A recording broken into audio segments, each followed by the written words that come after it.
Throughout human history, societies have been shaped not only by armies, economies, and technologies, but by stories. Stories powerful enough to unite millions or divide them.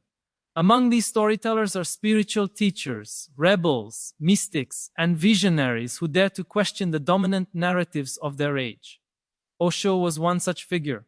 To some, he embodied radical freedom and inner awakening. To others, he represented disruption, excess, and controversy. But whether viewed through admiration or suspicion, Osho forces us to confront an essential human question. Why do we seek wisdom, and why do we fear those who challenge our certainties?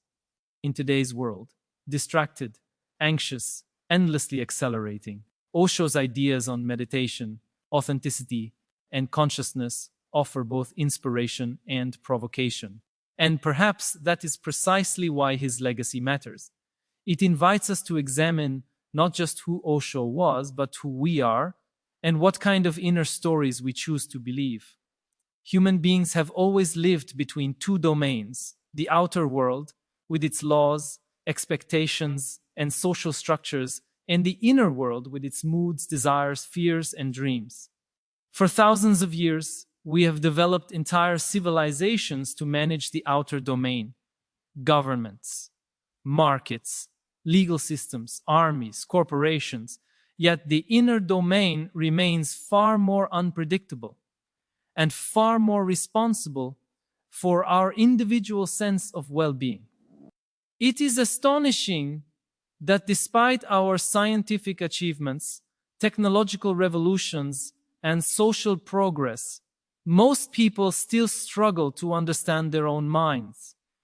And when a teacher appears who speaks directly to this inner space and dares to question how society has trained us to think, such a figure inevitably becomes a mirror. Some see wisdom reflected there, others see threat. This duality is at the heart of the fascination surrounding Osho, whose ideas invite us to examine not the world outside, but the architecture of our own consciousness. When we speak of inner freedom, we often imagine something romantic: a mind liberated from stress, a free heart, a sense of peace. But inner freedom is far more complex. It means challenging the narratives society plants in us from childhood. It means questioning whether the ambitions we chase are truly ours or merely inherited. And it means facing the uncomfortable truth that we might be strangers to ourselves. Osho's teachings revolve around this confrontation. He does not suggest that freedom is given by society. He insists it must be reclaimed from within.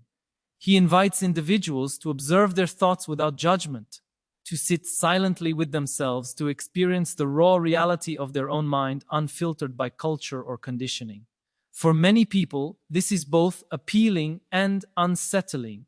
If we consider the history of human thought, any movement that tries to liberate consciousness tends to provoke strong reactions. This is because inner freedom cannot be easily controlled, taxed, or regulated. Governors can control bodies, but not the subtleties of awareness. Religions can prescribe beliefs, but they cannot force genuine insight. Social systems thrive on predictability, and inner freedom creates unpredictability. When someone encourages individuals to think independently, to embrace emotional fluidity, to question authority, or to transcend the boundaries society imposes, that someone disrupts the equilibrium. Osho's emphasis on meditation, mindfulness, inner clarity, and the dismantling of psychological repression represents such a disruption. The desire for inner freedom is ancient, yet it remains deeply relevant in our modern era, in a world driven by constant noise. Digital notifications, information overload, endless comparison, and perpetual urgency. The ability to sit silently becomes revolutionary. Silence strips away illusions. It reveals how restless we are.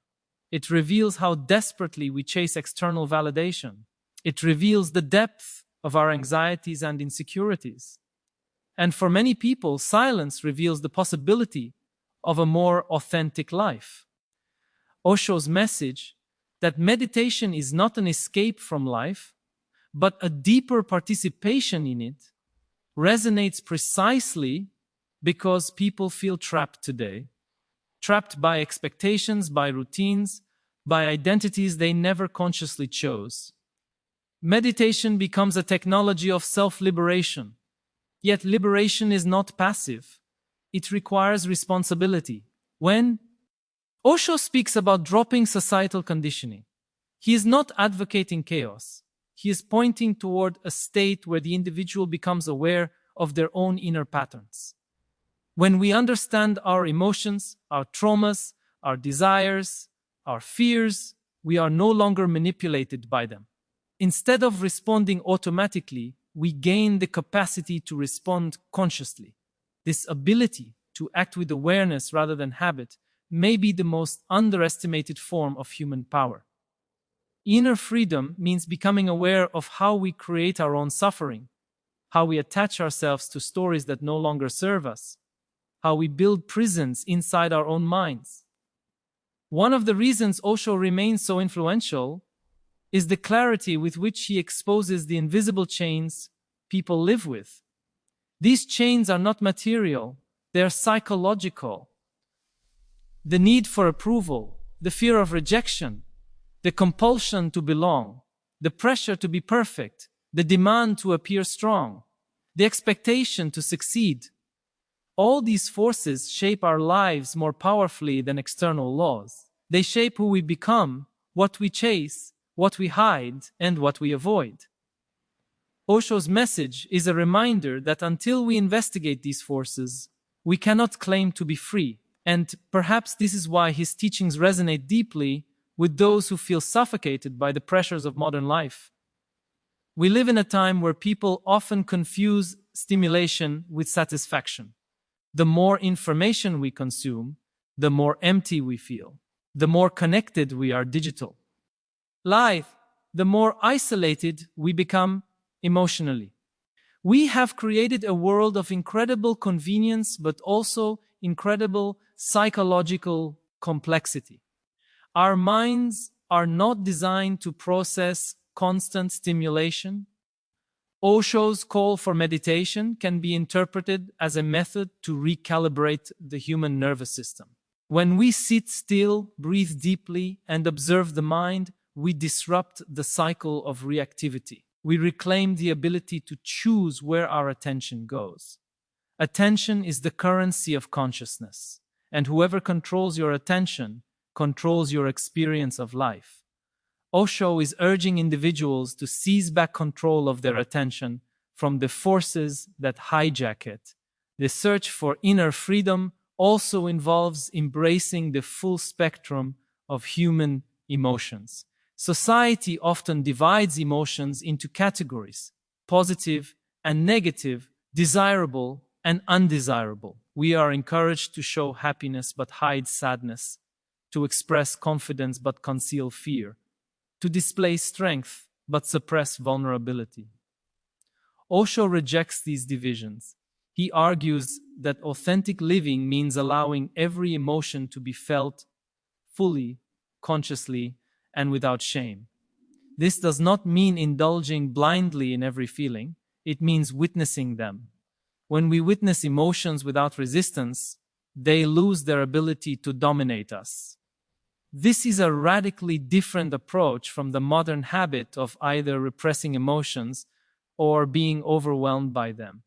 A liberated mind is not one that avoids pain or discomfort. It is one that can experience them without losing balance. This is inner freedom, responding to life rather than reacting to it, observing without clinging, feeling without drowning, choosing without being unconscious. When individuals cultivate such awareness, a transformation occurs. Their relationships become more honest, their actions become more intentional, their presence becomes more grounded. Osho's emphasis on this internal transformation shifts focus from achieving success in the world to achieving clarity within oneself. The challenge is that inner freedom requires dismantling illusions that society has normalized. For example, the illusion that external success guarantees happiness. Many people spend decades climbing ladders only to discover they are leaning against the wrong wall. They accumulate wealth but not peace, recognition but not fulfillment, comfort but not meaning. Osho invites people to question whether their pursuits align with their inner truth. This questioning is uncomfortable because it destabilizes the narratives on which many lives have been built. But discomfort is often the beginning of awakening. When old assumptions crumble, space opens for a more authentic self to emerge. The journey toward inner freedom is also deeply personal. No universal formula exists. Every person carries different wounds, different desires, different conditioning. What liberates one person may enslave another. What brings peace to one may bring confusion to another.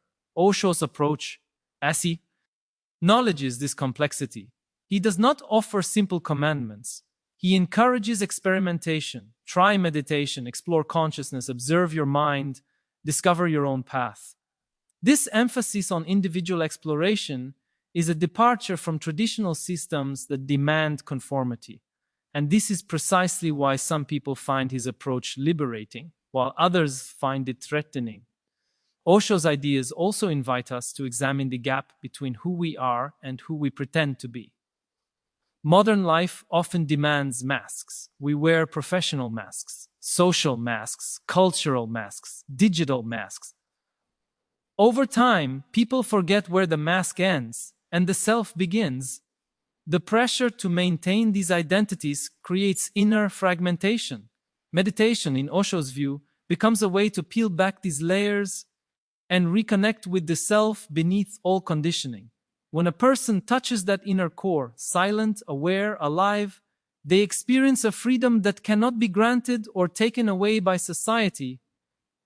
Inner freedom has implications beyond the individual. A society composed of aware individuals becomes less susceptible to manipulation. It becomes more compassionate, less reactive, more creative. It becomes capable of addressing problems at the root rather than reacting to symptoms. This is why teachings that focus on inner transformation carry both personal and social significance. A person who understands themselves deeply becomes less violent, less fearful, less insecure. When individuals are no longer dominated by unconscious impulses, relationships evolve, communities evolve, and ultimately societies evolve.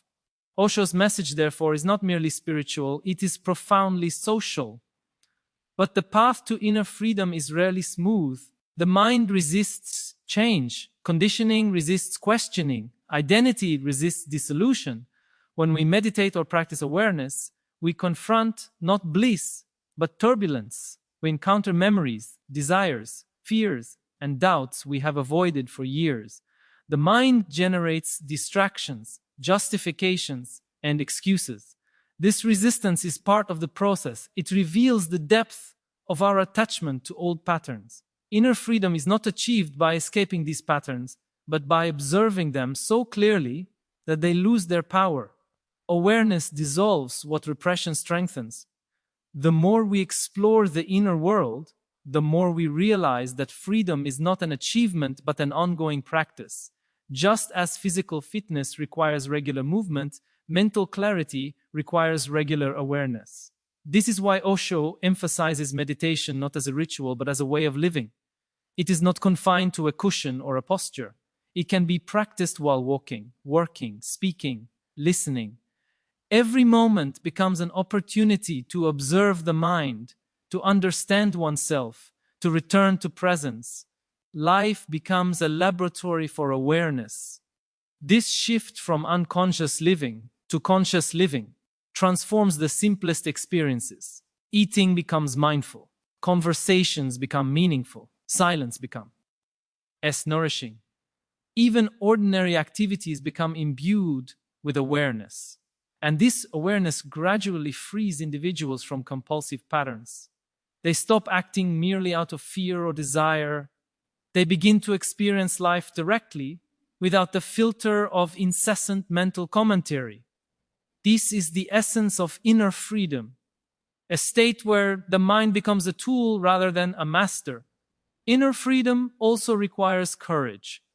The courage to be alone, the courage to disappoint others, the courage to abandon beliefs that once defined us, the courage to admit when we are lost, the courage to follow intuition even when it contradicts logic. Osho speaks of courage not as aggression, but as vulnerability, the willingness to face oneself honestly. In a world that encourages external success over internal clarity, such courage is rare. Yet without it, genuine transformation is impossible.